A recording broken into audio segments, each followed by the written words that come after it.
Hello and welcome to Moto News Worldwide on the Motocross Network. Sorry if I sound a bit like crap. I've had a stuffy nose past few days, but I'll try to push through it today. We've got a few crazy stories for you in today's video. Firstly, the headline story, which is Team USA for Motocross of Nations. With Sexton injured, it leaves us wondering what's going to happen for Motocross of Nations in a couple weeks. After that, we're going to take a look at another MXGP team that will be closing its doors after 2024. And to cap off this video, we have a kind of old news story. It's from last week, but I forgot to do a video on it, so I figured I'd add it in today, and that is regarding 450 class rookie Derek Kelley, his big crash in Texas, where he actually injured his groin. So we'll take a look at that one at the end of the video. Now, before we get into the news, I'm proud to announce the Motocross Network Premium. What is it, you may ask? Well, it's a $3 per month membership on our website, themxnetwork.com. It will give you access to exclusive interviews, our post-race interviews, the Motocross Network travel vlog, the digital version of our magazine, and all of this content will be ad-free. There's a bunch more to come on there as well. Next year, we're going to try to make it to a lot more events, both here in the U.S. and in MXGP, possibly even in Australia. So by becoming a premium member, you're helping us make it to the races while unlocking our best content for only $3 a month. So head to our website to sign up or check it out. Links in the description, themxnetwork.com. All right, first story of the day is regarding Team USA for the 2024 Motocross of Nations. As you know, originally the team lineup was Chase Sexton for MXGP, Chance Hymas for MX2, and Aaron Plessinger in MX Open. Well, since Hymas sustained another injury in the Super Motocross playoffs, he dropped out of the team and was replaced by a guy who hasn't raced 250 in many years, that is Cooper Webb. So already before the SMX finale, the team went from a potentially winning team to, for a lack of a better term, a B-level team. This is due to Plessinger's shoulder injury that's kind of hindering him. He claims it's feeling much better, but we don't really know for sure how he is right now on that. And then Webb racing in the MX2 class that is sure to handicap our team onto the SMX finale in Las Vegas. And the team leader who was supposed to kind of carry Team USA to a victory, Red Bull KTM's Chase Sexton, crashed out.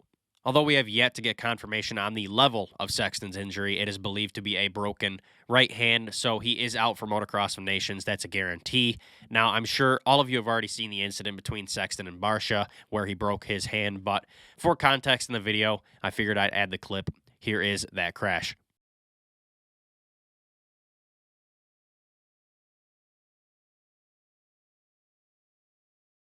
Now with Sexton out, a semi-injured Aaron Plessinger, and a B-level pick for MX2 being Cooper Webb, where does this leave Team USA? We have yet to get confirmation on their plans. We may get it later today, tomorrow, or later in the week, but it sounds like they only have two options as of now. Option number one is Eli Tomac will fill Chase Sexton's spot. They are talking to him as we speak. Or option number two, they will cancel their plans and pull out of Motocross of Nations in totality. Now, I'm not saying this is a good scenario for us, but maybe us pulling out of Motocross of Nations is for the best.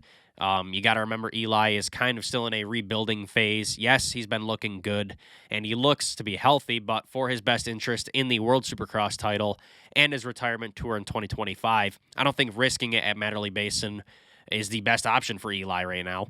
And the same thing goes for the other two guys. Plessinger, considering he hurt his shoulder in Super Motocross, even though he says it's feeling better, maybe it's best for him to take the time to fully recover for Supercross in 2025. And for Webb as well, he's still kind of in that rebuilding phase like Tomac, trying to get back to full speed. So if he wants to be a title contender again in 2025 Supercross, I don't think training on the 250 and risking his health for basically nothing in Motocross of Nations is the best idea right now. Now, I love Motocross of Nations as much as the next guy, but considering where all of our riders stand, I think it just may be the best option to sit this one out. Roger DeCoster, the Team USA manager, spoke on this after Las Vegas SMX in a post-race interview with Vital MX. Here's what he had to say on the topic. It's late, Coop stuff shipping. Do we switch Coop around? If one of those two guys cannot go, then I think we should give up. Give up. Because at this point, I'm sure even with bringing Coop on, I'm sure you guys have already gone pretty far down the list, even during the Coop conversation, correct? Yeah, exactly. And it's not only the rider, it's to get the equipment there in time. Yes, because at this point we're on air freighting. It's pretty last minute. Yeah, but even air freight, you know, it only takes one day to fly there, but there's the customs always, Yes. and they take more time for customs than the flight, than the travel. So, yeah, that's where we stand as of now. I'm sure the news will come out soon as to what the game plan is for Team USA, but it's either Eli, Phil, Sexton's spot, or we pull out of Motocross of Nations. Such a sad turn of events in the past couple of weeks for Team USA. I had high hopes for us this year. We seem to have a top team. But, hey, things happen. That's the sport. So let me know your thoughts about the Team USA ordeal in the comments down below. Do you think we should go, or do you think it's best for us to just sit this one out? All right, before we move on, this video is sponsored by Blood Lubricants. Blood is a premium off-road oil and lubricant company. They have everything from chain lube to regular engine oil. They even have a bloodbath wash and wax. All this stuff is high-quality, premium, American-made oil and lubricant products. Don't just take my word for it. It's also Chris Kiefer tested and approved, so you know it's good stuff. I can even save you guys some money. For a limited time, you can save 25% off site-wide using our code TMN25. So go give them some love. Head to bloodlubricants.com today. All right, on to our second story of the day. Another pretty sad one. It looks like another team is closing in the MXGP World Championship, and that is F&H Racing Kawasaki. The F&H Racing team has a storied history in the MX2 World Championship, having hosted numerous top-tier riders under its awning over the years. Names like Ruben Fernandez, Sterry, Jed Beaton, Mathys Boisrame, Mikkel Haarup, Henry Jacobi, and Kevin Horgmo have all been a part of the team's pursuit of championship glory over the years. Although the team hasn't clinched an MX2 World title, they've celebrated multiple race victories and podium finishes, and even came close, had a couple riders battling for the championship, so they're obviously a good team. Notably, Rowan van der Moosdijk secured the EMX 250 championship with F&H Racing back in 2019, marking a significant achievement for both van der Moosdijk and the team.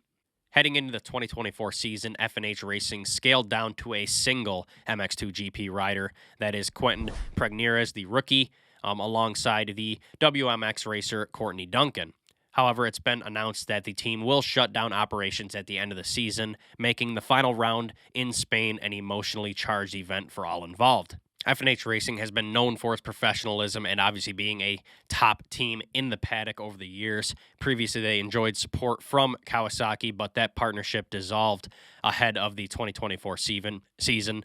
Kawasaki has now shifted its focus, planning to field a full factory KRT MX2 rider in 2025, which is Mathys Boisrame, and they're set to add another top MX2 rider 2026 season. Teams have previously exited the MXGP paddock only to make a comeback, so there is hope that F&H might follow suit on that. For instance, the current Triumph team took a hiatus after losing Kawasaki support a few years ago. Standing Construct also stepped away for a year, and Riley Racing is poised for a return in 2025 after an extended absence, so it's not impossible for F&H to come back in a year or so. The future remains uncertain for Quentin Pregneres and Courtney Duncan, but both riders are undoubtedly hoping to continue their careers within the MXGP paddock. As of right now, we don't have any official news on this story. It just seems that F&H Racing Kawasaki is done. Once we get a official confirmation or any other developments, we'll give you guys an update. But right now, that's the situation for F&H Kawasaki. MXGP is losing yet another team. Definitely a crappy situation for both the team and the sport in general. We hate to see teams leave like this. It's just a funding problem, man. It happens all the time. So hopefully F&H doesn't stay out of the game for too long. All we can do is hope for a comeback for him. But yeah, that's the situation right now. F&H Kawasaki is out. All right, the final story of the day. This is actually news from last week, but I didn't get to it, so I figured I'd add it in today's video.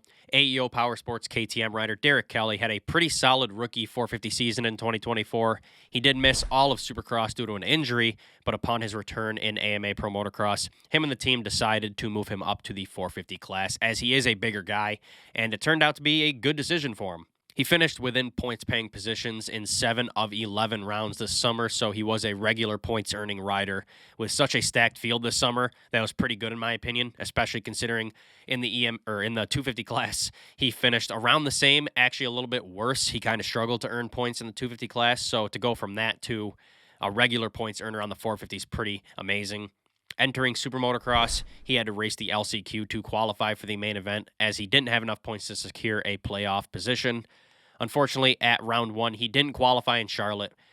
In Texas, he hoped to make it to the main event, but during timed qualifying, he had a huge crash, knocking him out of contention before he could even race. So, unfortunate playoff series for Kelley. Now, for those of you who didn't see his gnarly crash, here's that clip.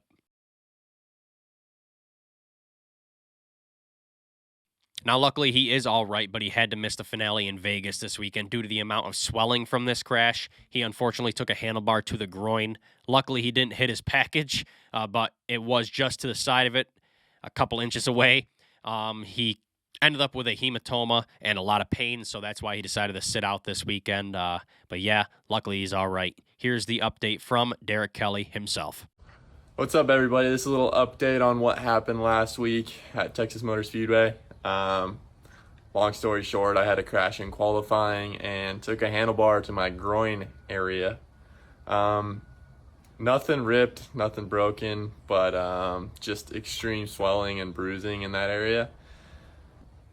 Didn't tear anything up, no internal bleeding other than what already happened, but I'm dealing with a huge hematoma and a lot of pain in the area, so wasn't able to race. Spent the night in the hospital, made it back on Sunday. Just been doing recovery this week. I was hopeful that I'd be able to race Las Vegas, but as it's looking right now, the swelling's huge, and I doubt that I'll be able to make it this weekend with any kind of success and without putting myself in any more danger and risking hurting it worse. So that'll be the end of my season. SMX didn't go as planned, but really excited for next year and what's to come for the rest of the year. So stay tuned for that, and we'll get out there soon. So yeah, crappy situation for Kelley regarding the Super Motocross playoffs. But he is very lucky, though. This could have been way worse than it was, so I'm glad to see he's all right. I can't wait to see what he has for us in 2025. To go from barely a top 20 250 class guy to a top 20 regular in the 450 class is pretty good. So hopefully he can keep that momentum up in 2025. Good luck to you, man. All right, guys, that's all I have for today's Moto News Worldwide video. Let me know your thoughts on all these stories in the comments down below. How do you feel about the Team USA situation? Should we go or should we sit it out? How about another MXGP team closing its doors? Let us know your thoughts down below. Don't forget to head to our website, themxnetwork.com, to become a premium member. If you want to watch our exclusive interviews, our post-race interviews, you get our digital magazine and much, much more, all included as a member. It's only $3 a month, so you get to help us make it to the races worldwide and get all of that premium content for only $3. So yeah, go support us. Huge thanks to all of you who already have. And yeah, that's all I have for you guys today. Thank you for watching, and I will see you guys in the next video.